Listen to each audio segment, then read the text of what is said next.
Un ami m'a confié la réparation de cette magnifique carte d'arcade Neo Geo MVS à 4 slots. Elle souffre apparemment de plusieurs problèmes et a subi des tentatives de réparation malheureuses. Le plus gênant pour le moment, c'est qu'elle ne démarre tout simplement pas. Si on prête l'oreille, on entend ce qu'on appelle le click of death. Il s'agit d'une impulsion envoyée à intervalles réguliers sur les haut-parleurs alors que la carte redémarre sous l'impulsion du chien de garde ou watchdog dont j'ai parlé en détail lors d'une réparation précédente. Le système est composé d'une carte supérieure, composée de 4 ports cartouches MVS et d'un ensemble de tampons et de multiplexeurs, et d'une carte mère plus classique, recevant les composants habituellement rencontrés sur une carte MVS à un slot, ainsi que divers connecteurs et une sortie casque stéréo. Les deux cartes sont reliées par 3 connecteurs carte à carte. Quelqu'un est déjà passé par là. Et vu la quantité de résidus de flux collant sur la plaque, on doit pouvoir faire un relevé d'empreinte. On dirait que toutes les puces de RAM ont été remplacées ou ressoudées, ainsi que toutes les résistances du DAC vidéo. Quand on a un problème de watchdog, c'est généralement que quelque chose se passe mal entre ces quelques acteurs. Le CPU 68000, la ROM system et la RAM principale.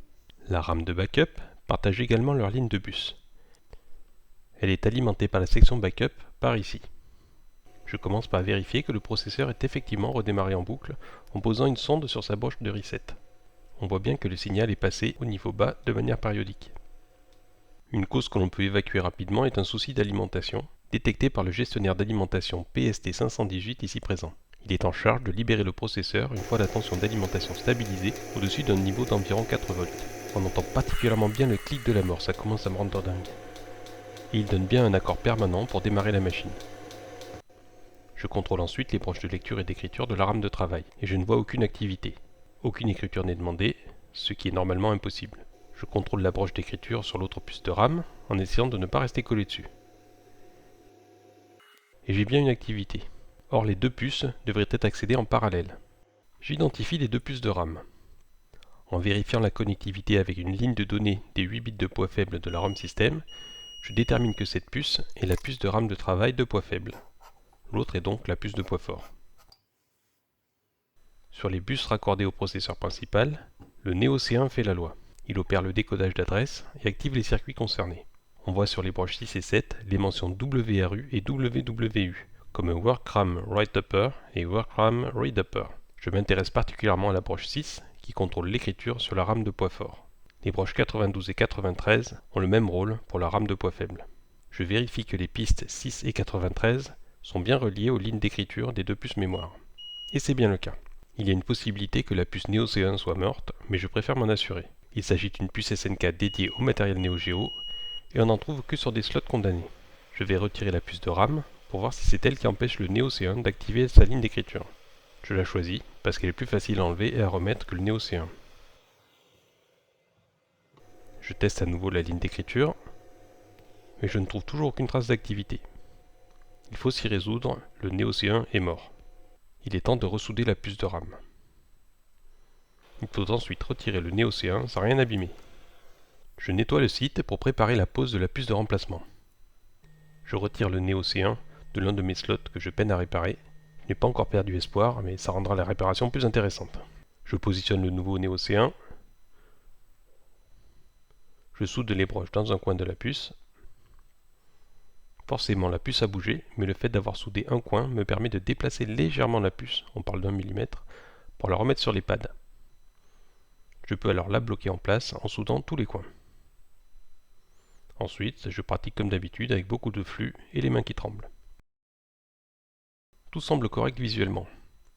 Je fais ensuite un test de résistance sur chaque broche avec une aiguille, et je déplace un peu trop violemment 3 broches qui étaient mal soudées, ce qui me conduit à décoller les pads et à faire un bricolage pas très beau, au moins vu de près. Je fais ensuite un test de démarrage, je n'entends pas le clic de la mort, et j'ai bien le crosshatch, c'est gagné. Maintenant je fais un test avec une cartouche.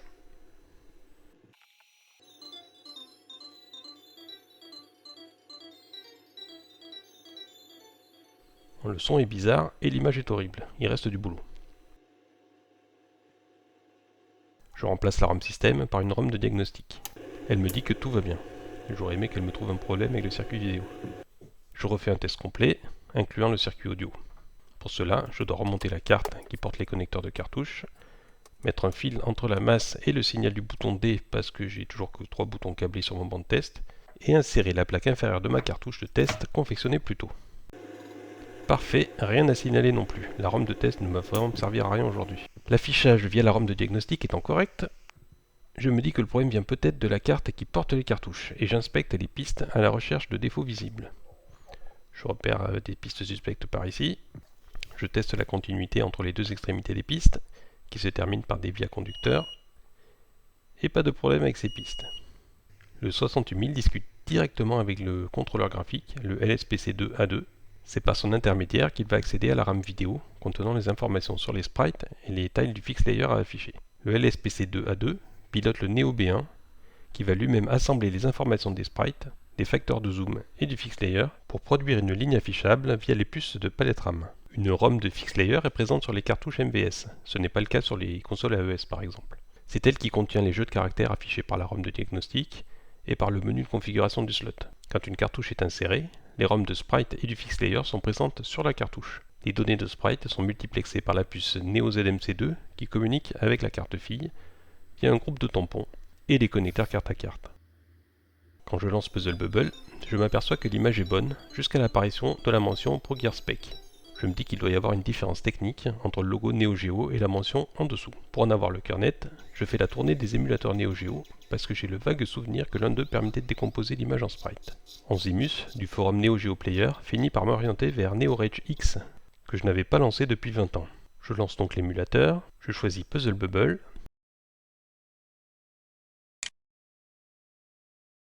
l'animation se joue, et stop! Je peux basculer dans la section Shot Factory. On peut voir le contenu de la mémoire vidéo avec la liste des objets affichés. Il n'y en a que 2 utilisés ici. Seul le deuxième est utilisé et correspond au logo Neo Geo. La case Font Layer correspond au Fix Layer que l'on peut également cacher. Il correspond aux mentions situées en dessous du logo. Mon affichage de sprite est donc correct, mais il se brouille dès lors qu'un tile de Fix Layer est affiché. Un tel problème pourrait s'expliquer par une défaillance de l'une des puces de VRAM. La suspicion est d'autant plus forte que les puces ont clairement été bricolées et qu'un patch a été ajouté entre les broches d'activation des puces. Je dessoude donc les puces à l'air chaud. Ici, on comprend pourquoi le patch a été appliqué. La connexion entre le via et le pad de la puce est coupée. Je positionne les puces et je les soude. Ici, les broches sont assez grosses pour que je les soude sans l'aide d'un microscope. Et tout ça pour rien. Après une longue réflexion sur la manière dont je pourrais débugger la communication entre le SPC2A2, le Neo B1 et les bus de cartouches, je finis par me dire que je vais peut-être commencer par tracer la communication entre les cartouches et la carte mère. Je remets donc la carte fille en place, j'en fiche mon Puzzle Bubble, je démarre le slot, et j'entreprends de sonder les connexions au niveau du connecteur carte à carte le plus proche. Les premières broches aux extrémités sont les broches d'alimentation, je commence un peu plus loin. Ici, j'observe du trafic logique et mon image affreuse.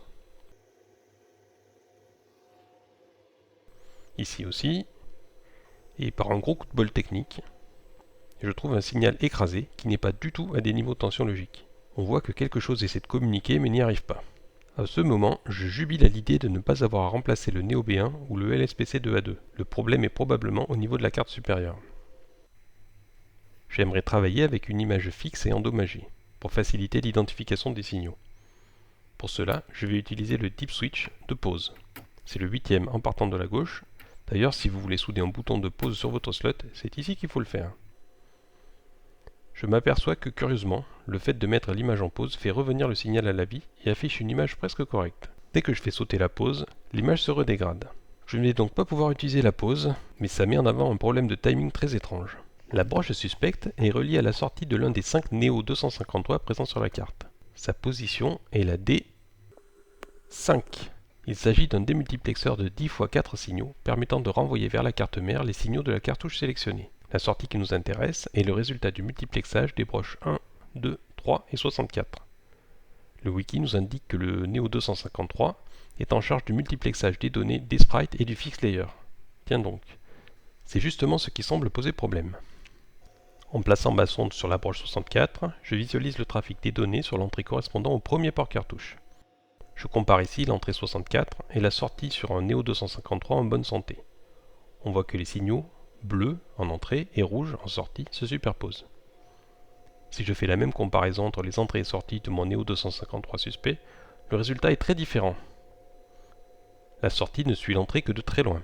À ce moment-là, je fais quelques recherches pour m'apercevoir que cette puce est extrêmement rare et je commence à envisager des montages foufous pour remplacer la puce par plusieurs circuits intégrés soudés au dos des ports cartouches et du connecteur carte à carte. Je discute aussi avec l'ami X-Rider du forum Delta Island de la possibilité de créer un petit circuit imprimé de remplacement qui viendrait se loger à la place de la puce Neo 253. Mais le wiki Neo Geo Dev m'indique l'existence d'une broche OE, Output Enable, potentielle. Dans la quasi-totalité des cas où on rencontre une telle broche, le fait de la mettre à la masse permet d'activer les sorties de la puce. Et le fait de la mettre à un niveau haut, ici 5 volts, les met en haute impédance. Il s'avère que la broche est bien reliée à une piste, je décide donc de la sonder.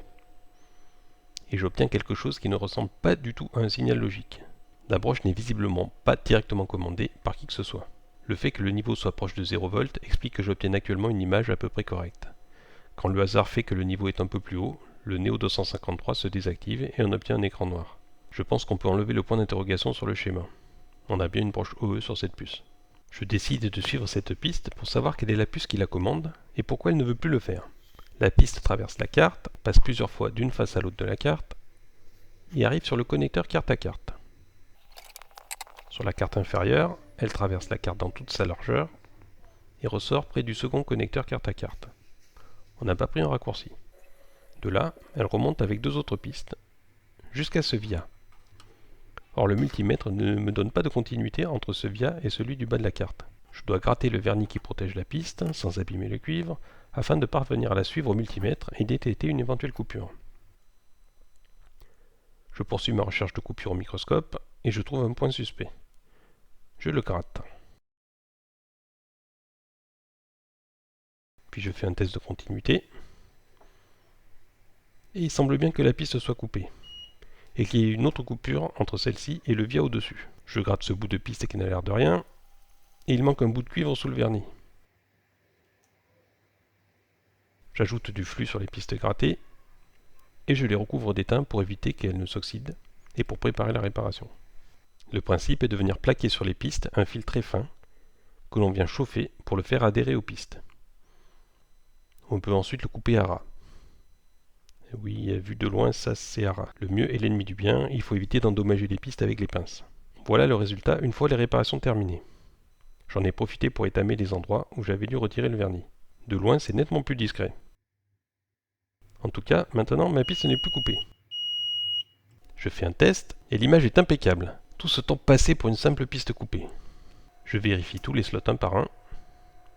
Ils fonctionnent tous, mais je n'ai de son que sur le premier. En parlant de son, j'essaie de comprendre pourquoi la sortie est aussi bizarre. En plaçant ma sonde audio sur la sortie casque de la carte, je parviens à obtenir des instruments que je n'entendais pas auparavant. Je peux donc exclure un problème avec la puce Yamaha YM2610 ou avec le DAC. Le résultat auditif est plutôt intéressant pour ne pas dire rigolo, alors je vous en fais un peu profiter. Ça me fait plaisir.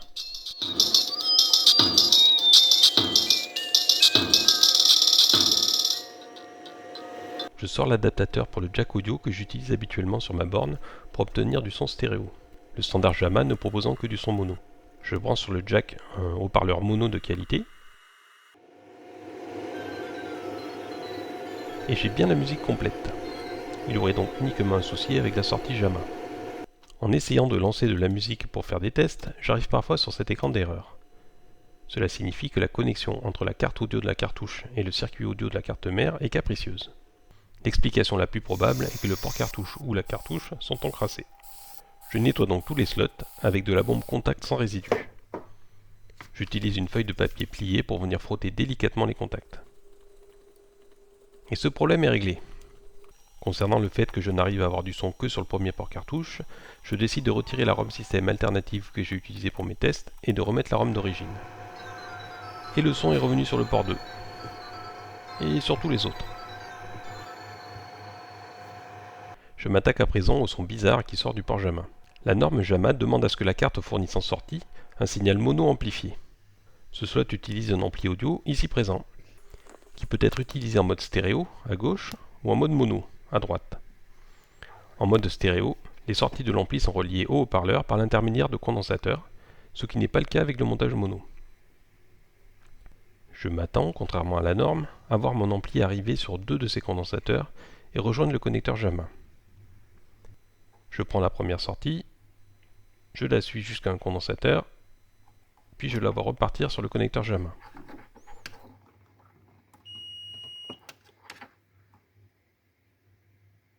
Je prends la seconde sortie, et je suis le même chemin jusqu'au connecteur. On a donc bien un montage stéréo qui ne suit pas la norme et qui explique que j'obtienne une partie des sons en me connectant entre les deux haut-parleurs. Certains slots disposent d'un interrupteur permettant de basculer d'un montage à l'autre et ainsi d'envoyer un son mono amplifié quand la borne est strictement au standard JAMA. Plein de confiance dans les résultats obtenus, naïf que je suis, je considère la réparation terminée et j'entreprends de nettoyer la carte engluée dans le flux. On voit assez clairement que le précédent réparateur, en raison de son problème d'image, a refait toutes les soudures pour remplacer toutes les puces de RAM qu'il a rencontrées sur son passage. Même les résistances du DAC vidéo ont eu droit à une visite. Le flux sur le connecteur JAMA, par contre, je ne l'explique pas. Au dos de la carte, c'est le même constat, avec toutes les soudures de composants traversant reprise. On voit aussi pas mal de petites taches blanches et des résidus de mousse de protection de la zone de backup. Les restes de mousse se retirent relativement facilement en ramollissant la colle à l'air chaud. Oubliez l'alcool isopropylique, il est impossible d'enlever un carré de mousse proprement. J'attaque ensuite les résidus de flux avec une bombe de nettoyant pour carte électronique. Elle est un peu plus efficace que l'alcool isopropylique qui parvient à peine à ramollir les résidus secs. Je commence à la brosse à dents, je poursuis à la brosse tout court. Puis je fais la même chose face composant, en essayant d'absorber le flux liquéfié au fur et à mesure que je nettoie. Je repasse sur la face arrière pour finir de déchirer mon essuie-tout sur les soudures des composants. Je fais ensuite un rinçage à l'alcool isopropylique. Ici aussi, j'essaie de nettoyer le jus collant. Je passe enfin à la carte supérieure qui est nettement plus propre. Je repositionne les entretoises de manière à ce que les contraintes sur la carte soient mieux réparties entre les entretoises et les connecteurs carte à carte lors de l'insertion de cartouches. Évidemment, je me trompe de trou et je ne tombe pas en face des perforations de la carte mère. J'ajoute un support de pile pour remplacer la queue qui a été retirée du slot. La carte propose une multitude d'emplacements potentiels. Il y en a pour toutes les tailles de support. J'ajoute enfin des pieds pour ici aussi mieux répartir la pression sur la carte mère lors du branchement des cartouches. Il est temps de faire un dernier test et c'est le retour du clic de la mort. Il semble être lié au support de la ROM system. Il avait été un peu brûlé lors des multiples remplacements de puces de RAM et j'ai dû l'achever à force de faire des changements de ROM pendant mes réparations. Le fait d'insérer la pointe de ma pince dans l'une des broches du support règle le souci. Il faut se rendre à l'évidence, le support est mort. On voit le connecteur endommagé. S'ensuit un quart d'heure de manœuvre pour retirer le connecteur que je préfère cacher d'habitude.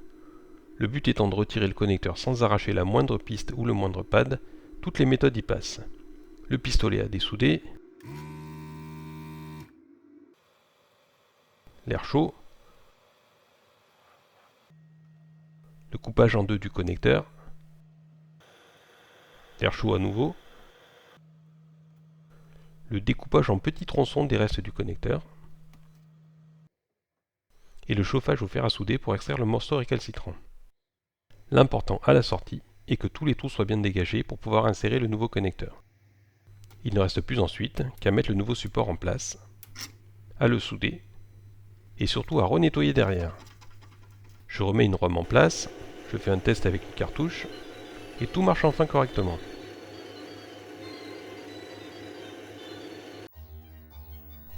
Il est temps de faire un véritable test. Le MVS est monté avec 4 cartouches. L'occasion pour moi de m'apercevoir que j'ai plus de slots MVS à la maison que de cartouches. En opération dans une borne MVS officielle, un bouton permet de passer d'une cartouche à l'autre pour choisir son jeu. N'ayant pas câblé de bouton de sélection, je me contente, à l'accéléré, d'attendre que le MVS passe d'un jeu à l'autre. La bascule se fait automatiquement au moment où le jeu est censé afficher l'animation de démarrage Neo Geo.